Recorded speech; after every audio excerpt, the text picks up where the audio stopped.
Konnichiwa, this is the Shogunstein. This is a review of a concert that was very disappointing, unfortunately. The Wallflowers, yesterday, October 13th, at Gila River Casino here in Chandler, Arizona, the Wild Horse Pass Casino.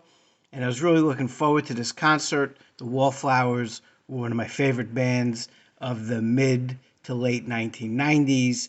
It'll always remind me of sort of my days as a single young man past college, but before settling down and having a family, kind of being a young single guy in New York. So I'm kind of like my glory days of being a young man in that time period. And also, we unfortunately had a terrible incident this week in our neighborhood, and I was hoping that this concert would be a good escape from what happened here in the neighborhood. And unfortunately, this concert ended up being disappointing. So, spoiler alert, I was not happy with this concert. This was the fourth time I was seeing the Wallflowers, and I'll get into that. But first, let me back up a little bit. Musically, there are two bands.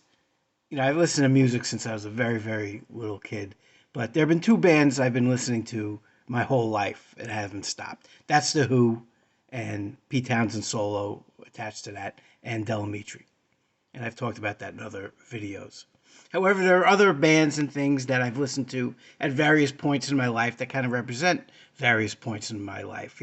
Certainly the music of Robbie Robertson solo was a big part of my late high school, early college time. Certainly that year or two right out of college was all about, Dave Matthews Band, Hootie and the Blowfish, that Alanis Morissette record. Certainly post 2009, living here in Arizona, having a family, my music has changed more Americana, Mumford and Sons, Lumineers, Lord Huron. But going to again, I graduated college in 94, started my career in 95. So talking those years like 95 to like early 2000s, the bands that were really influential for me were certainly the records that were influential for me were, Matchbox 20, Eagle Eye Cherry. But probably the band that represents that period the most to me was the Wallflowers. And the Wallflowers was a band that I had never heard of. And one day, I guess probably 1996, I was shopping at Nobody Beats the Whiz in Huntington on Route 110. And they used to sell cassettes and CDs. And they were playing it. I had never heard it before. It was one of the few times in my life that I was at a record store and they were playing a record. I'm like, this is an amazing record. Let me get this. So Bringing Down the Horse is one of my favorite albums of all time. That's from 1996. And I played the heck out of this record. The first song I heard was Sixth Avenue Heartache, and then One Headlight, which ended up being one of my favorite songs of all time. This is just a fantastic record that I, at the time, probably had on CD, and certainly had it on a tape, and a tape that I played in a Walkman type device, and I played the heck out of this record. So 1996, 1997, this was what I was listening to the most, other than, again, the Who and Delamitri, which I've always listened to. Then their third album, Bring Down the Horse, is actually their second album. Breach, another record that this is kind of, again, a record that I'll think about when I lived in White Plains for a little bit, had my own apartment. And again, this was another record that I played the heck out of. Just a fantastic record. Loved Breach. And again, Bringing Down the Horse, Breach. And then the fourth record, they had a first record that I've never heard that didn't sell well before they kind of changed the sound a bit with Bringing Down the Horse. And then their fourth album, Red Letter Days, another one, 2002, a great record. Of course, the Wallflowers are led by Jakob Dylan, who is the son of Bob Dylan. At the time, I didn't even realize that when I first started listening to them. So, always been a Wallflowers fan. But when they came out with their record in 2005, Rebel Sweetheart, that was sort of the end for me. Again, this was a period of music for me, very heavy from 1996 to about 2005, 2009. I got into, again, Mumford and Sons and that whole new phase of me musically. But again, when I think of me, out of that phase, there was college, and there was that phase where I kind of still try to pretend I was still in college for that year or two. That was again sort of the Hootie and the Blowfish, Alanis Morissette year or two. But me being a single guy going into New York City, on the weekends, hanging out with the boys, being a single guy doing the New York thing, sort of the Giuliani, Renaissance days of New York City. I'll always think of, like the Wallflowers. That was certainly the soundtrack of that. But 2005, was sort of the end of that run for me. It was a nice, healthy run, almost 10 years of the Wallflowers. But to be honest with you, after 2005, I really didn't listen as much. Occasionally put on a CD or two. Now, I had seen the Wallflowers live 3 times in that stretch. The first time I saw them was probably 96, 97, and they came to Jones Beach, and they played with the Counting Crows, and Jakob Dylan's voice was not very good that show. I'll remember that. It was kind of disappointing. I was very excited to see them, but his voice was not very good that night. Now, the next time I saw them was interesting. That was at Madison Square Garden, where they were opening for, believe it or not, The Who. So Wallflowers, The Who, that was a no-brainer. Now, that night, the Yankees were in a playoff game, very big playoff game. So when the Wallflowers were out, I was really one of the only people in Madison Square Garden sitting down in the seat listening, because everyone else was out by the concessions areas watching the game. They were fantastic. They were really, really good. That was a great show. Got to see the Wallflowers. They're fantastic. Then got to see one of my favorite bands of all time, the Who. Now, the last time I saw the Wallflowers prior to last night is kind of an important thing in my life also. That's why, again, Wallflowers are pretty important musically. They came to Jones Beach on Sunday, I believe it was September 9th, 2001. They were opening for John Mellencamp, another one of my go back to music I was listening to in high school. I was a huge Mellencamp fan. So again, show 2 of my favorite bands of all time. John Mellencamp, who incidentally, the last time I had seen him at Jones Beach, turned out he had a heart attack. So this was his first time coming back to Jones Beach since that heart attack. And Wallflowers, the Wallflowers sounded great. They actually did a cover, and I'm going to go back to them doing covers here in a minute. They did a cover of Won't Get Fooled Again, which was fantastic. They were really, really good. So this was Sunday, September 9th, 2001. When I went to work Monday, September 10th, 2001, that's all I was talking about. So I remember September 10th, 2001, what was on my mind? Oh, what a great show I saw, the Wallflowers and John Mellencamp. Little did I know that would probably be the last conversation that I had before the world changed. Of course, September 11th, 2001 was that Tuesday. So the Wallflowers, I'll just kind of remember the innocence of just being at that concert at Jones Beach, having a great time the next day, coming into work, and that was all I cared about, how great the show was. I think the Yankees were also in a playoff run with the Red Sox. Those are the 2 things. Little did I know, September 11th, 2001, the world would change. So heading into this concert on Friday, I had seen the Wallflowers 3 times live, but I hadn't seen them live since 2001. It's a long time. I heard Jakob Dylan not that long ago on Joe Rogan podcast. It was very interesting. And occasionally someone would pop up on Spotify. I heard a couple of the songs off Exit Wounds, Roots and Wings, and I remember a few years ago there was Reset, some sort of song like Reset the Message or something like that. That was a pretty good song too. But going into this show, I had expectations of, kind of reliving these great records. But at the same time, I understood they were a band that continued to make music. Exit Wounds is 2021. They had, again, the Rebel Sweetheart, which I wasn't a huge fan of, but that, again, was 2005. And then they had another record, again, with that reboot song. Oh, yeah, 2012. And then Jakob Dylan had done some solo stuff as well. So I understood that this was a band that was still making music, and this wasn't going to be a nostalgia show. This wasn't, Rock Yacht, where they're going to play, their 4 biggest hits. I knew they were a working band, and that, it was going to be, you know, those old songs, but there'd be some new songs in there as well. So I knew that going in, I knew this wasn't a nostalgia act. Now, with that in mind, this summer I went to a concert with three big '90s bands, two of which were some of my favorite '90s bands, Semisonic and Delamitri, and I thought they did a great job in their sets of playing those great songs from the '90s that everyone wanted to hear, while mixing in some new songs. I thought they did a great job. It was a great balance. Semisonic, of course, did "Closing Time." They did, several songs from that first record they did, D&D. Just all these great songs, and they still played a couple new songs, a little bit of Sun, their new song. It was great. Delamitri also, I'd seen them the previous March. They had a new record out. They also, again, they came with Semisonic and Bare Naked Ladies. And again, they were able to mix the new stuff and the stuff people wanted to hear. There were people that were there just to hear them sing "Roll to Me," and I think they respected that. And at the same time, they played the new stuff for the hardcore fans. And that's going to be one of my problems with this Wallflowers show from Friday. It wasn't the show that I was expecting. Again, I was expecting, of course, that they were going to do newer stuff. I wasn't expecting how little of the classic stuff that they were gonna play. So a couple things here also.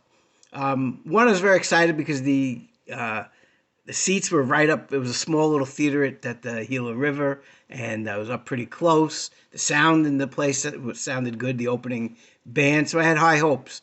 Now the opening band finished up at 8:30 on the dot, and the Wallflowers didn't come out till 9:15, which was a little longer because I had called the box office before I went, and they said they were supposed to come out at 9. And the crowd, I got to be honest with you, sitting in the crowd was starting to get a little restless. The person next to me was actually getting agitated, and I heard him at one point say that the Wallflowers were not a big enough band to be late like that. So I don't know what was going on behind the scenes, but they came out at 9:15, and the crowd was a little,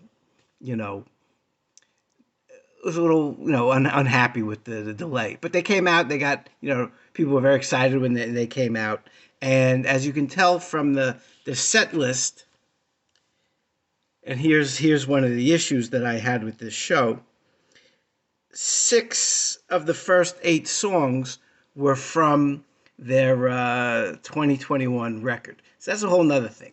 So again, if this were 2021 and they had a new record out, I understand the need to push the new record and promote the new record. And you got a new record out. Again, you're an actual active band. You put out a new record. I understand you got to do heavy on the new stuff. This is the end of 2023. This album's been out since 2021. Did you need to do that many songs in the first 8 from that record? And to be honest with you, most of the crowd, and again, this is at a show at a casino. I don't know how many people in that crowd got comp tickets, how many people in that crowd were just there to hear One Headlight and 6th Avenue Heartache. I don't know how many of those people there were hardcore fans. I don't know. So again, same thing when I saw Delamitri not long ago. I'm a hardcore fan. To me, Delamitri is way more than Roll to Me, but I understand there were probably some people in the audience that were there just to hear Roll to Me. So they came out and they had, the crowd, was seemed a little upset that they took 45 minutes to come out. But the crowd was into it and they came out. And what did they do? 6 of the first 8 songs, most of the crowd, including myself, really weren't that interested in hearing. So, and again, just to kind of fast forward a bit, the last song they played was The Difference from Bringing Down the Horse. Great. They did great. The crowd was going crazy. I don't know why. And again, I'm not someone who picks set lists. I don't know what they had in mind. But, why not open with one of the songs from Bring Down the Horse or Breach or Red Letter Days? But they do 6 of the first 8 songs from a record that I don't say no one, but a lot of the audience clearly was not interested in hearing. And then get to the 5th song, 6th Avenue Heartache. That's the song that brought me into the Wallflowers. One of my favorite songs of all time. Again, I remember, it sounds cliche, I remember walking down 6th Avenue. I'd listen to that song. It was just so perfect. It's so perfect. You watch that video, which I believe is actually directed by David Fincher, of all people. You watch that video, it just has such a great feel of what New York was like in those days in the Giuliani, where the city was cleaned up, before 9/11, when, the city was much safer than it had ever been. And that video is great. That song is great. And about halfway through the song, he stops, and Jakob Dylan, he gets into it with the lighting guy. Now, again, I've seen some things on the forum that Jakob Dylan is sensitive to the lights, or he gets vertigo, or he gets dizzy. But one big thing that happened throughout this concert, starting with in the middle of this song, possibly the second biggest song of their career, he stops and he gets into a yell, starts arguing with the lighting guy. And that happened throughout the concert.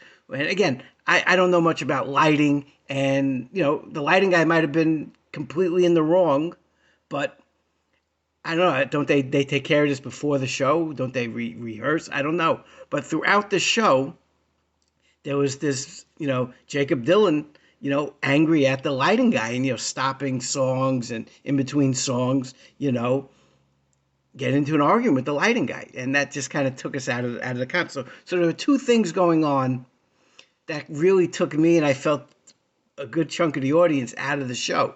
The arguing with the lighting guy, and just, not playing songs that people wanted to hear. So I came to this show, again, expecting, they've made records since 1996 and 2000 and 2002. And, this isn't, going to see the Steve Miller Band at Jones Beach. I love Steve Miller, but he plays the same 12 songs from the Greatest Hits record. I understand this wasn't going to be that kind of show, but there were just too many songs. And again, the audience, I could, let me take a step back here. The musicianship was great. His voice sounded great, not like that first time I saw him with the Counting Crows. His voice was great. The band was great. So they performed these songs. They were nice songs. I enjoyed listening to them.